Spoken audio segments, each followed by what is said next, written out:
Let's have a look at how we'd solve this addition problem here, adding two decimal numbers together. So I've got 56.38 and I'm adding 24.7. The first thing I'm going to want to do is lay this out like it's a column addition calculation. So I've laid it out like this. Now, what I'm going to want to do is treat this like a normal column addition, and what you can see is that I've added this placeholder 0 here to remind myself that I'm adding nothing. It would be slightly different if we were doing a subtraction, but for this one I don't really need it, but it's always handy to have it there to remind myself of how things work. So I'm going to start over on the right hand side here, and I'm going to do 8 add 0. It's 0.08 add nothing, but I'm going to put my 8 there.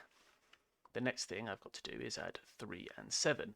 Now I know that 3 add 7 is 10, so the way I'm going to record that is like this. I'm going to put my 0 here, bring my 8 back into position, put my decimal point in place, and I'm going to put my 1 underneath here. I'm going to regroup it underneath here. You might want to call it carrying, regrouping, it's up to you.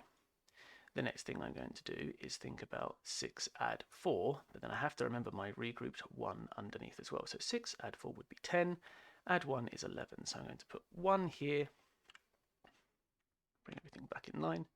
Again, regroup another 1 underneath, let's line that up, and move on to the next part. So the next part would be 5 add 2, which is 7, add my additional 1 is 8.